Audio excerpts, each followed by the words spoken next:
रउआ कहले रहल है आवे के लगत त इंतजार खराब हो जाई का आई नहीं हाँ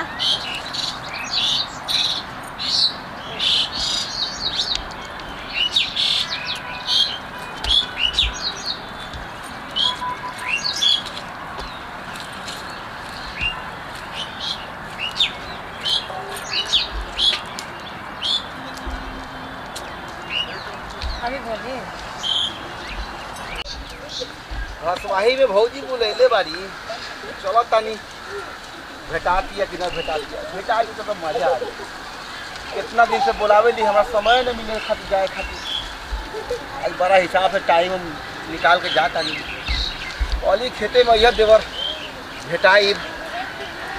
ऐसा टाइम पे बोले बारी कि पूरा जगह खाली बा चलो तानी अरे वाह साचो आई हो भौजी तो बड़ा घास गो रहता अरे बाप रे माता आई न तक करो साथ में रोमांस करब आए भैया के परदेश भेज देले बारू हेरे तक ना छोड़े ना घास का गढ़ तारू घास भैया के परदेश भेज देले बारू आए आई हमरा ये मन के चीज मन करो तो रख दे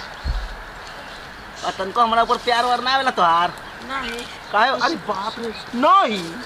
तो सही बोला बेलू का कि आ जाइए खासवाही में आए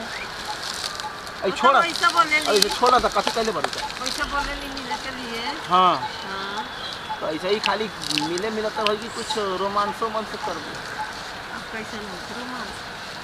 तो तोरा माई बाप ने सिखाइले बा कि रोमांस कैसे कइल जाला नहीं हट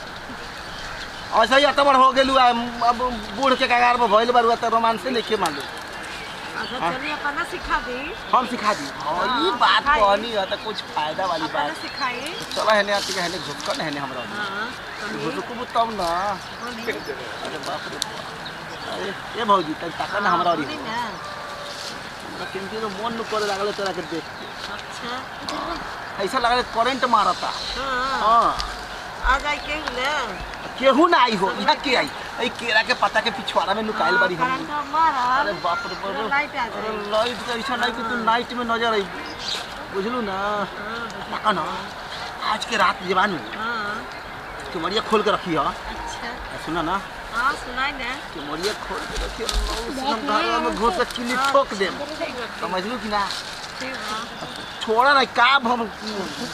खाली घासे घासे कर तारू तो क्या करी घर या मन में यहाँ हमरा बदमाश बसल बा तो खाली घास के चक्कर में पड़ल बा कहीं ना का कहल चाहतनी हमें तो चाहेली कि ना चाहेली हाँ बहुत चाहेली कितना चाहेली अरे बहुत चाहेली कितना ते बहुत ज्यादा चाहेली कानों में ते कौन कानों में कानन तो कहता नहीं ते निमन से कहो निमन से कहता नहीं बहुत चाहता नहीं अरे बाप रे बाप यहाँ तक ये जे लेट गई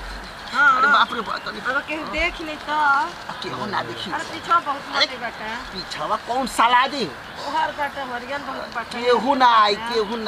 हरियन देखता नहीं बहुत बना दू व्यक्ति के झगड़ा में आवे जे लबरा हाँ कौन सलाई जो साले के मार के साले खुरपी से जवान खुरपी से साले काट दे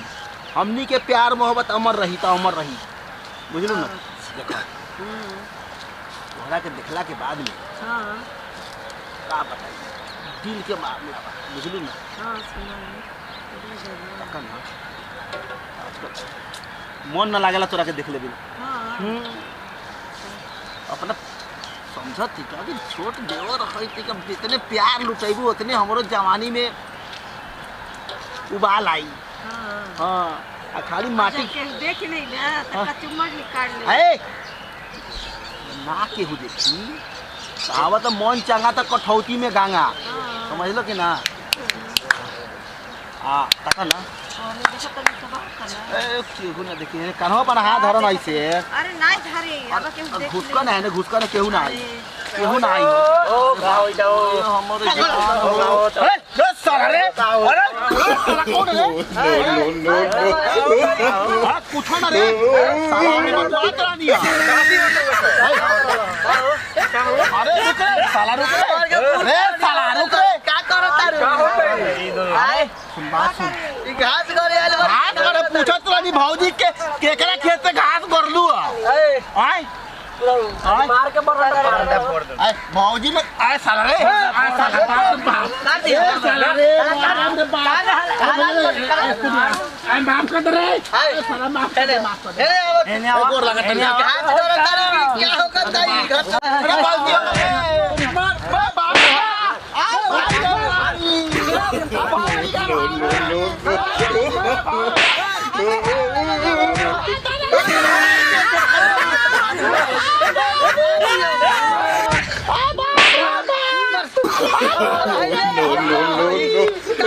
no.